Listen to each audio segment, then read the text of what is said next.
Just some federal and state news here. As you know, I'll start with the federal level. Hope the Senate wins and not the House, I guess is the best way to put it at the federal level. The House, as you can see, wants to cut 26% of federal aid to local school districts across the country. The Senate actually either wants to stay flat or even add a little bit of money for that. So if you want to make a call, tell them to support the Senate bills and not the House bills as they work on this. January 30th is the next federal deadline to get either a budget going or a continuing budget, which they seem to be doing a lot of down there in that regard. As far as the Department of Education goes, they continue to break up the different parts of the department and put them under other departments. Whether it's Office of Civil Rights will probably go under the Office, I think, of the Justice Department, actually. Other special ed, I think, is going under Health and Human Services and things like that. So it's going to be, so to speak, spread out literally and physically across all over Washington in that regard, for that. So, but the money's supposed to still come. So, at the end of the day, that's pretty good. At the state level, the governor gave her State of the State address this week, but prior to that, she put out kind of what the highlights were of her speech, or her plans for this coming year. For schools, she's calling for true statewide universal pre-K, 4-year-old pre-K across the state, and adding funds to make that happen. I'm not sure if that'll have much impact on us here at CA, since we're already rolling and have the aid and such like that, but any additional aid would certainly be welcome here. She's also talked about child care, universal child care as well for it here. So her budget runs should come out next week, so we will update the board once we receive what her proposal is for state aid. We don't anticipate much in that, a large increase. We have not received really over 2% in the last several years here. So we'll see what happens. It is an election year, so hopefully the legislature will add a little more to that. An interesting dynamic this year is the state actually is doing pretty well when it comes to revenues. There's a lot of money coming in for whatever reasons, but the federal government has pulled out a chunk of money as well, so they're covering up those gaps with the additional revenues. So it's kind of what they'll have to deal with. Zero emission buses, they are formalizing a waiver period. Mr. Nugent is working with First Student, doing it all for us, right? Yeah, we're central, right. So that's good for us because we know how we had a huge increase this year with our transportation budget. That'll look nice compared to what's going to happen when school districts have to switch completely over to EV. Update more on that. Yep. Yeah. So it's just. Yeah, so we're going to be applying, we're still waiting to see when we should do the waiver so we can maximize how far out we can go with the waiver. So we may not do the March 1st one, we may do the next round of waivers in that regard. But either way, we'll try to push that out as far as we can and for that. Any other questions on state and federal stuff? I missed anything.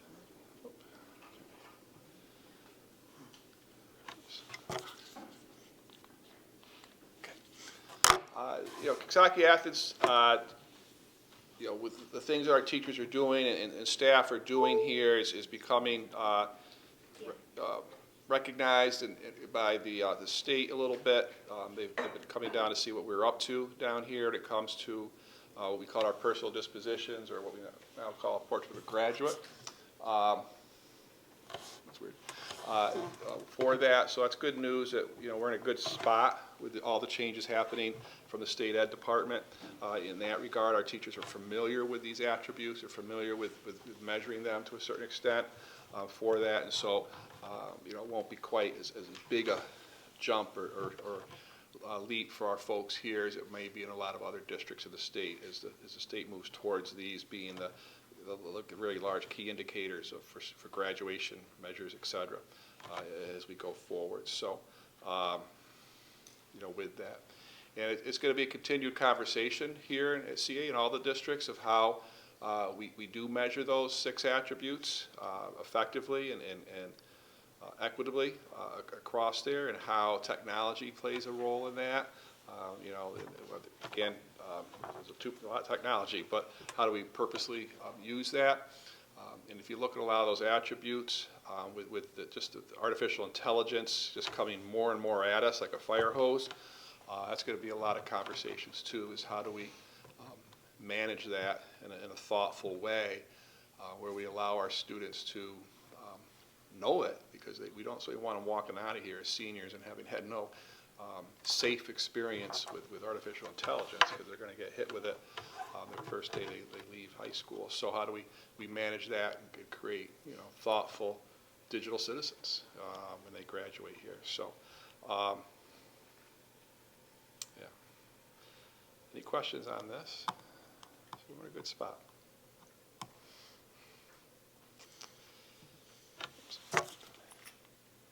And then also just like I'd share this out with the community and the board, just to kind of looking back on on how STEM has evolved in the district over the years. You know, and so the next step here is how do we now merge the STEM with the humanities, right? And so they become one, you know, interdisciplinary type of approach to learning in our schools for that. But you know, from where we were and where we are now, especially at the elementary level, and the experiences the kids are getting with STEM at that time, and then bridging that through the middle school. Mr. Wager's done a fantastic job at the middle school with the programs he's implemented there.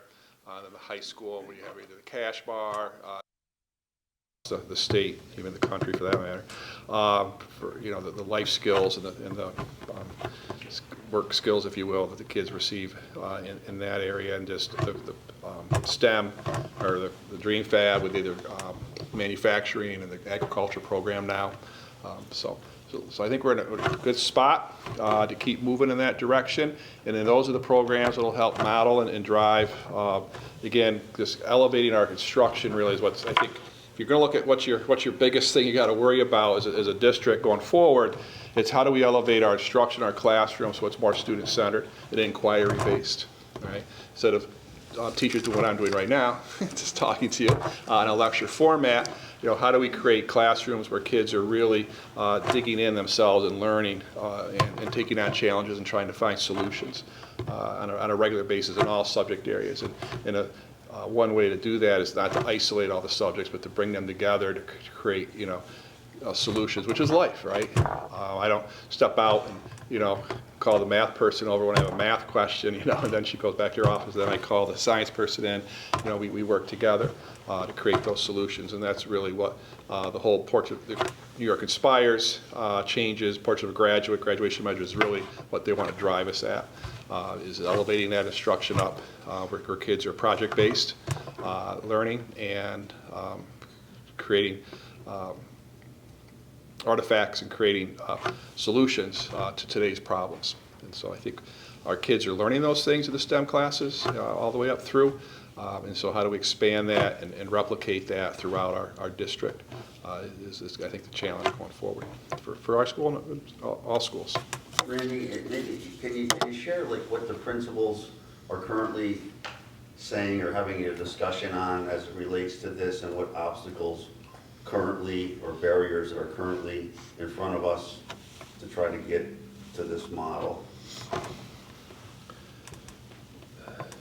I think that it's a conversation they're having. I mean, you know, it depends on the level. You know, certainly we have to remember foundationally our kids need to be able to read and math, right, before they can think big thoughts. If you in that regard, at the elementary schools, we want to make sure we stay strong and stronger, and ensuring our kids are able to read and do math, et cetera, at the elementary levels. But they can do that in a way, to say a better way, in the sense of by integrating science and social studies into that work. You know, the biggest, I don't think anybody's going to disagree, hopefully, the whole testing thing in this country destroyed social studies and science at the elementary level, in my opinion, because we got so test, you know, focused. You know, it kind of got thrown out in a lot of places. So how do we bring all that back in you know, I think is a big piece. But what the principals are focusing on is, you know, creating those, or what they will be focusing on is how creating those interdisciplinary approaches. You know, middle schools were created to do that. That was all the purpose of a middle school was to create interdisciplinary teams to do interdisciplinary units. We do some of that here. We can do more. You know, we do the projects. Each grade level does a grade level project, or 3 of them now, every year for that. So we want to continue to do that work. It's nothing new. This is nothing new. We were just talking, like inquiry-based. You know, Jim was doing it when he was in his student. That was my whole preparatory college. So as a science teacher, you know, interdisciplinary units is nothing new. I was doing them 30 years ago as a brand new student with my blue and gold team at Susquehanna Valley.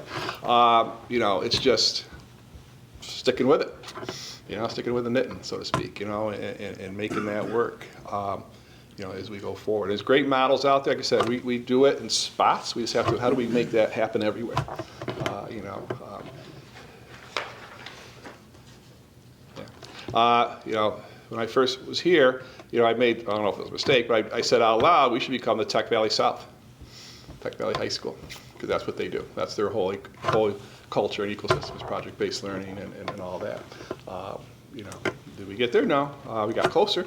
We certainly didn't get there for that. So that should really be what we should be looking for going forward is how do we replicate that authentic learning, real-world learning, get our kids, you know, connected to real problems. They're out there, and they can probably come up with some pretty good solutions along the way. And that keeps them engaged. It keeps them coming to school, you know, and that trickles down to better attendance, right? You know, and they want to be here because they want to get into that work, if you will, with their friends and classmates. So I think it's exciting times to be in schools right now. Personally, I think if the state's sticking with this, and if they go through it in a thoughtful, slow process, and schools really think about closely, you know, what are we already doing that reflects, you know, this and the portrait of a graduate, and then how do we, you know, grow that across all classrooms in our schools. I think there's a possibility this could actually be a true transformation in the schools here in this state. Because of it. I think, you know, the commissioner's committed to it, the chancellor's committed to it, I know that. They spoke yesterday at BOCES event. So.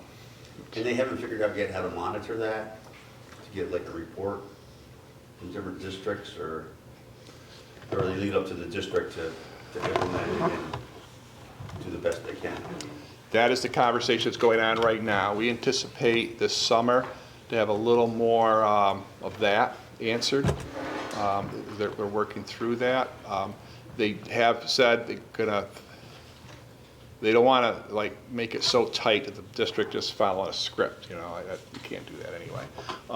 So I think they're going to leave some of that up to the districts as far as how kids can demonstrate they're a critical thinker, or they're a collaborator, or they're self-directed. But I think it's going to be key. ICANNs, you know, indicators, things like that. Districts will have to, you know, somehow have evidence. Yes, that's good. That's the work. How do we make kids show us they can do this? And we can do it with our current staff. In your opinion, we can accomplish this with our current staffing that we have, for the most part. You just mean like is that a question like, should we add staff? Or you just asking with the people we have working with us now? With the teachers and assistants and staff we have now, we can do this, in your opinion? Yeah. Okay. If I may. Yep. A lot of so as I've like gone through the school system, like as you're talking about being in school now is like more exciting than ever, and I agree with that. My 2 favorite classes I'm taking this year are electives. So they're not a part of like the core like structured learning, right? And the things I like about them is that they're very like hands-on and very discussion based. So I do think that it's possible to do with our current staff. I think that the curriculum and how we're teaching a lot of our core subjects need to be shifted less like from lecture and more from like hands-on learning. And I completely think that's possible. I think that our staff's capable of doing that. So to answer your question, I think like yeah, it's completely possible. Yep. And I think it would make school a lot more engaging for most students. Yes, I agree. It's us supporting them and training them. So, I mean, one class is like a photography class. So it's like where we talk about like history of photography, right? And it's like engaging. I never thought I was a photographer. Like the most I've done is like take selfies on my phone. And like using all That's different high-class photography, trust me. a lot of it is like using all different kinds of cameras and history and stuff like that. And it's like extremely interesting and it's very hands-on. Like it's practical. We like use it, right? And then we have discussions about it. The other class I was talking about was a criminal justice class. I don't really want to be a lawyer, right? And I never really thought about getting into law, but it's so interesting, like all of the stuff that we learn about, because it's not as much as like practicing law, but it's like practical knowledge about like How to stay law. out of trouble. Exactly. Or, right. Or it's like what you should do if you're like pulled over by a cop, you know, like if you're Yeah. speeding, because it's like real life like applicable situations. I think that kind of learning and like our structured core classes like math, social studies, English, stuff like that would be. I think that's how we can like engage like kids more in schools. And you like your anatomy and physiology class too. Yeah, I mean I like all my classes. I'm kind of like I just like You like school. school. But I think that kind of like hands-on discussion-based learning is really the the solution, honestly, in my opinion. Yep, agreed. Thank you, Patricia. And it's scary for teachers who aren't used to that. I mean, it just, it's changing what they've been doing for maybe a long time. I was fortunate, as a new teacher, my district had me trained in how to do all that right off the bat, So I was just lucky, I guess. That's just what I did all the way through. So we have to support our teachers and provide the training and the non-judgmental support that they'll need to take those risks, if you will, in their classrooms. And I think our admin team is on board with that and creating a safe environment, if you will, for our teachers to do that along the way. And the other thing too, and I'll just put it out there, I think it's good too to support your teachers to get out and see it in action, to go to other schools and where it's happening, things like that, because even it's as simple as, oh, okay, I could do that, whatever, they may see. So I strong believer in the value of doing site visits to other schools, just as why we host it, because we're doing a lot of great things here.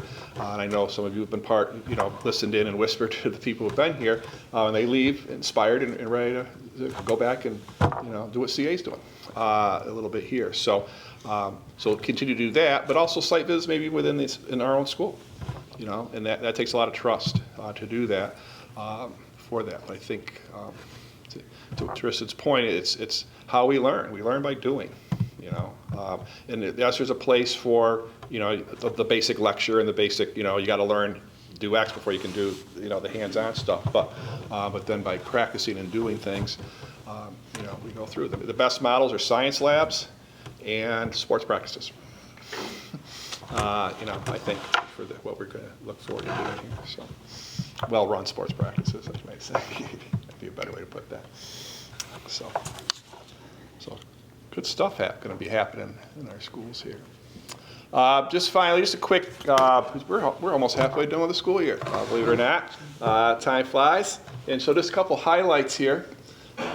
And before I start, so I don't know if you notice, all these were Notebook LM, all these graphics created. So if you haven't tried Notebook LM in your class yet, you need to try Notebook LM. It's got a lot more added features to it. It's free if you're a Google school like us. Of course, we passed our capital project finally in the fall, so excited about that. To see some additional improvements, and some of that work's going to get started this summer on the outside, the playgrounds, and some of the draining and things like that, parking. So that's been great. We had the site visit here in December that Janae and Allison put together. We had 30-something people here from, I think, a dozen different schools. We had a state ed person here who was very excited about what we're doing. So it's just a great kudos to all the teachers who opened up their classrooms for that as well. And again, we're focusing on the science of reading in our classrooms with Benchmark and instructional tools, et cetera. Special ed, doing a lot of upping the game with tools to help our kids, whether it's, thoughtfully using some technology tools to help our kids who are struggling that. And as you said in the round table, something to be very proud of this district is the service that goes on here amongst our students, you know, and I'm trying not to like pat myself here, but you know, there was always going on when I got here, but I think by making it literally a goal that every kid is going to participate in some type of service project every year, and we do that, you know, and if that's just an expectation, we don't need to make a goal anymore. And we certainly know kids, you know, go above and beyond just do it once, you know, kind of thing. And it's K-12 all the way through, and I think we should be very proud of that. Because hopefully those then kids grow to become adults, and then they're the ones that get involved in the Rotary and the Kiwanis and the Little League coaching, you know, those types of things. Because so it's not the same 5 people doing it all in your town. So hopefully that will pay off dividends for a long, long time there. And again, building positive character and culture, you know, through the assemblies and just the Riverhawks Way and other things we're doing through the schools. And Josh Pray's got a whole, event calendar, if you will, for the spring coming forward to help support kids as far as character ed and positive culture, and having that as a high expectation for everybody. So we continue to offer free meals, and thankfully the state's backing us up on that as well. And hopefully that will continue, because that's a huge benefit for our families here. So there's some of the highlights from the fall semester. I think that's it. Yep. That's all I got. Any questions? So last thing real quick, just because it happened, I was going through some stuff in my office. So I found, and I shared it with them earlier, an article from 2006. It was just, I finished my first year as a superintendent, and the Shenango River over in Oxford decided to flood, or we had a humongous storm that year.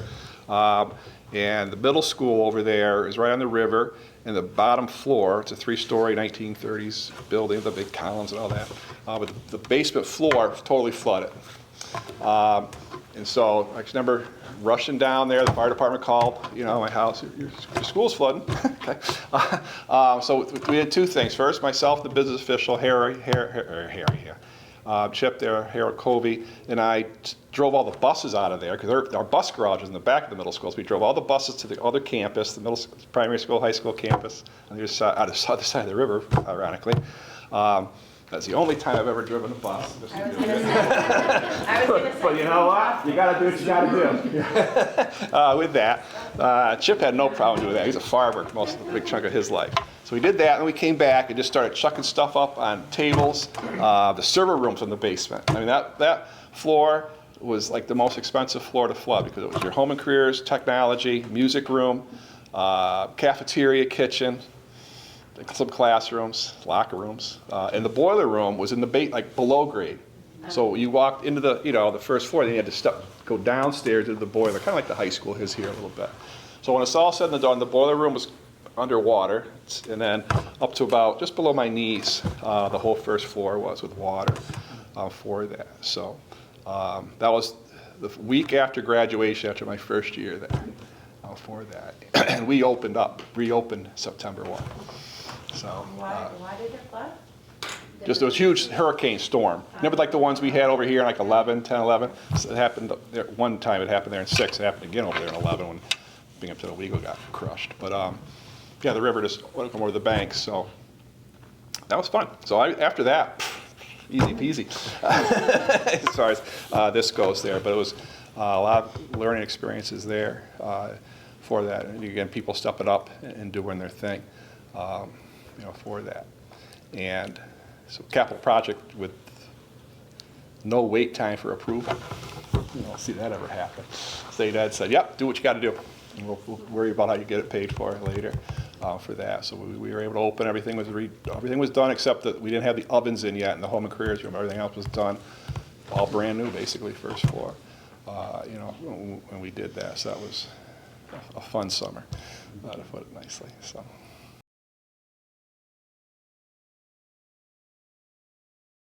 All right, so we just finished up in December our parent-teacher conferences, and we had over 96% participation, which is really high and exciting, and it's a testament to the work that our teachers have done to engage parents to come in. They've done a lot of hard work chasing parents down if they didn't come in for a meeting, you know, through phone calls, video conferencing, meeting them in the mornings, or after school. So it's a really great way to foster that parent, home, school connection. And, I think the conversations were really deep and enriching for both teachers and parents. Also just want to touch base on a new club we're going to have 2 new clubs. One that's already started this year, Cadet Club, which is being run by our SROs. And so there's about 10 3rd and 4th grade students who meet once a week. They do physical activities. They've had EMS and different community organizations that help do rescues and things like that. And they've had little lecture series on that. Just recently, they did a whole CB radio with all the codes. So Mr. Nugent, they're doing pretty good with that. And we're starting a gaming club in 2nd grade. And it'll be in the morning before school starts. And just really trying to get kids to interact with one another, take turns, sportsmanship, and things like that. So we're pretty excited about that.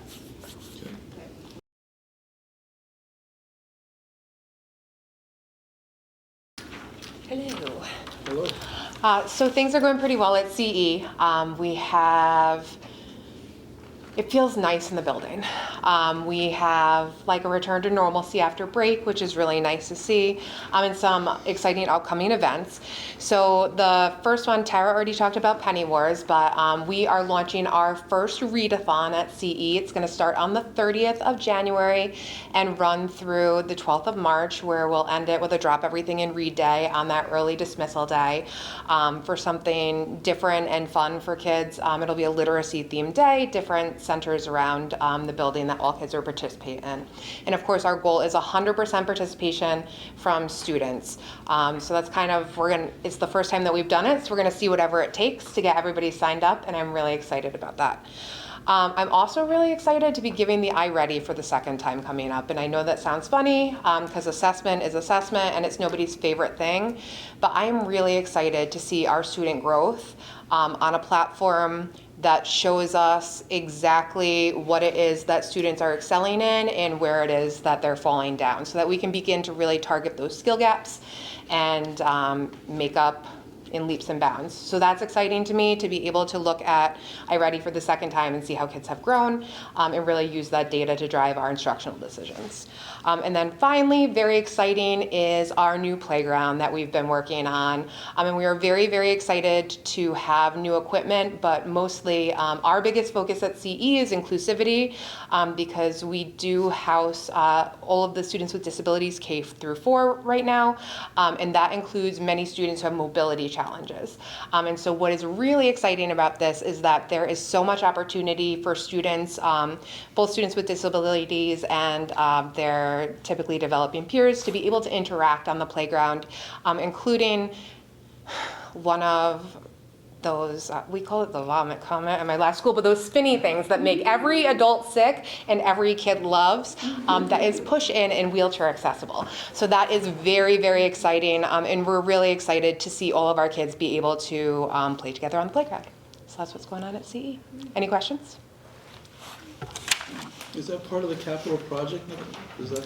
Yes. Yeah, so you've Yep. been working with them about. Yeah. Yep, and I mean, EJA is working on their playground as well, but what's been really nice is looking at the 2 buildings as the distinct communities that they are, and really building those playgrounds to meet the needs of the students in each of our buildings. That's great. It's exciting. Yes. Thank you.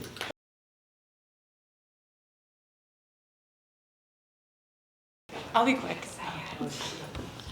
Tara makes fun of how much I talk. So I've been working with the teachers on a lot of project-based learning.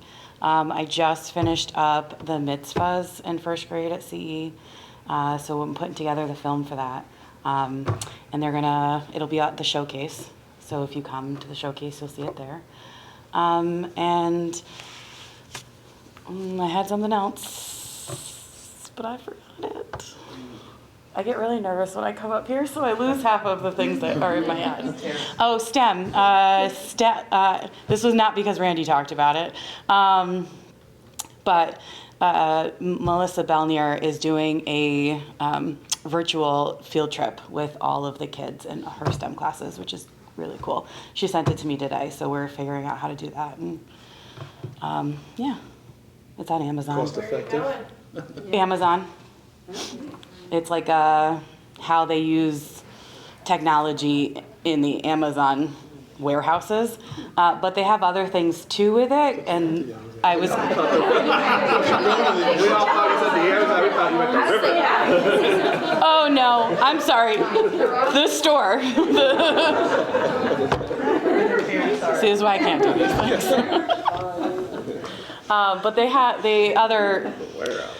have older ones too, so I'm thinking about having the Cash kids look at it, because it has to do with like looking at how their systems work for Amazon, the company Amazon. Nothing jump. I'm sorry, what? How we can order something at night that's on our store. See, I think Amazon has slowed down a lot. I order something and I don't get it for like 4 days, 5 days, and it's really starting to aggravate me.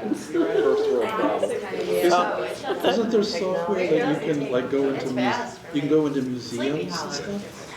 Yeah, I mean, a lot of teachers do those things already, but this is through Kahoot, and so she thought she'd try it and see. Yeah. It might be terrible, and No, then we won't do it again. I think But I've seen the ones that they bring you right into the Smithsonian. yeah, Like yeah. We have a lot of or the teachers that do Titanic. virtual field trips because it is. They'll bring in specialists and to talk to the kids, and it's a lot of fun. Any questions?